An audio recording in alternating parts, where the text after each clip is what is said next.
મારું નામ છે જગદીશ લશ્કરી। હું ગુજરાત સર્કલ સેક્રેટરી બીજીડીકેએસ યુનિયન ભારતીય ગ્રામીણ ડાક કર્મચારી સંઘ ભારતીય મજદૂર સંઘ। અમારે અત્યારે હાલમાં જે આજની તારીખમાં જે અમારા ડિવિઝન લેવલે જે અમારી માંગણીઓ છે એના અનુસંધાનમાં જે અહીંયા જે અત્યારે ડિવિઝનના ધરણા કરવામાં આવ્યા છે તે બાબતે અમે અહીંયા સર્વે ગ્રામીણ ક્ષેત્રમાં ગ્રામીણ ડાક સેવકો છે એ બાબતે અમે અહીંયા ભેગા થયા છીએ।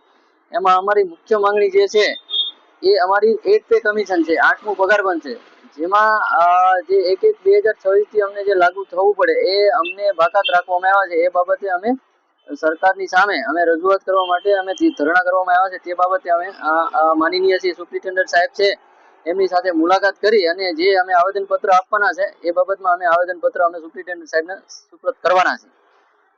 બીજી માંગણી જે અમારી છે કે જે બીજી માંગણીની અંદર અમારો એક જ હેતુ છે કે જે ગ્રામીણ લેવલે જે ગામડાની જે વસ્તી છે, ગામડાની વસ્તી જે છે 1500, 2000 કે 2500 કે 3000 ની વસ્તી હોય છે, એના રિગાર્ડિંગ જે અમને લોકોને જે ઉપર લેવલથી જે ટાર્ગેટ કરવામાં આવે છે, એ ખરેખર જેન્યુઅલી ટાર્ગેટ, જે જેન્યુઅલી કામ થવું જોઈએ એ કામ કરવા છતાં અમને જે ડમી પોલિસી, ડમી ખાતા કરવામાં આવે છે, જે કહેવાય કે એક જાતનું ડિપાર્ટમેન્ટને નુકસાન છે એવું કામ અમે કરવા ઈચ્છતા નથી, છતાં પણ અમને એવા પ્રેશરથી કામ કરવામાં આવે છે એ અમે બિલકુલ બંધ થવું જોઈએ એ અમારી એક માંગણી છે।